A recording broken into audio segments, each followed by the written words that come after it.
Well, speaking of school, so let's say, what would y'all say are your favorite subjects? Uh, None. None. Yeah. Okay, interesting. Okay, that comes with a caveat. Mm. So transitioning from school in Japan. So I went to an international school. Okay. It was IB program all the way. So from K through 12, it was all built up towards getting your diploma. Mm-hmm. So it was a pretty linear progression.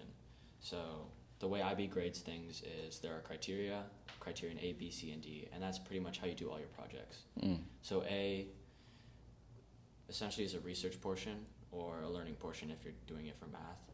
Then B is planning, and then so for math that'd be skills. And so planning out your project, Mm-hmm. putting steps in place to execute what your criterion C or product will be, and then off of that, what I got really good at, but it's also something that I really think is very important that people or the American system doesn't do very well is reflecting. Mm. What went well, what went wrong, and just writing that out and being able to get feedback from other people to kind of spill that out makes you a better learner for the future, but then also you can apply it to the rest of your life. Yeah, definitely. So I had a lot of classes that I wouldn't wanted to do there, but that weren't available to me because of schedule restrictions, my credits and transfer, whatnot. So the past year I've been pretty whiny about everything, but I can adjust. I managed. My grades didn't suck though, which was That's good. That's good. the most important part because I got to apply for college now. So Happy for you. Happy for you. You excited to apply for college?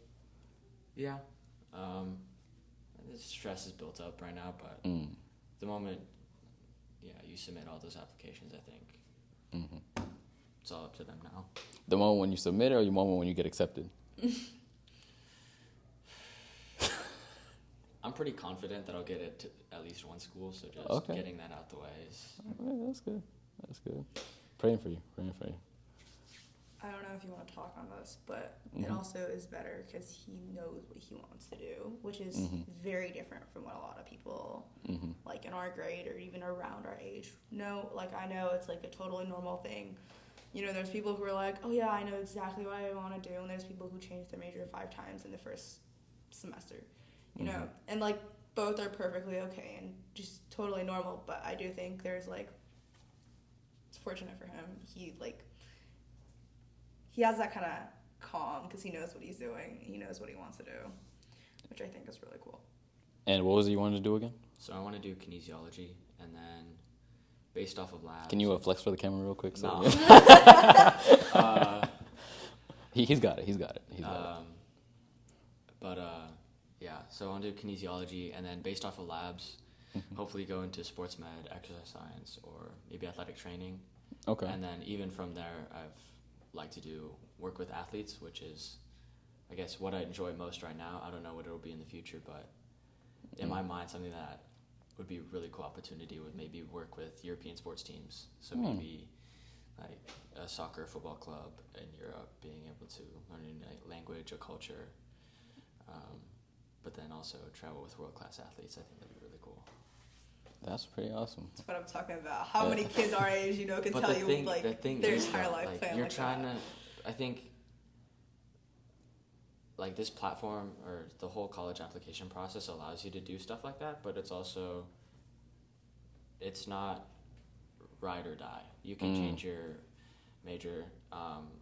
In Japan, my counselors, they were very good about talking to each of us because our grade was so tiny. Our class, sorry. And they literally wrote out all the professions they did before becoming a counselor. And so one of them was airline flight attendant, one of them canned salmon in Alaska, lifeguard. I mean, there's a lot of different pathways that people take to end up where they're supposed to be. That is very true. And so I think what gets hyped up a lot is that you need to decide now at people who aren't even 18 years old yet. They feel so much pressure to do or to go into something that they feel that they have to be good at or have to succeed in when, I mean, it doesn't really matter.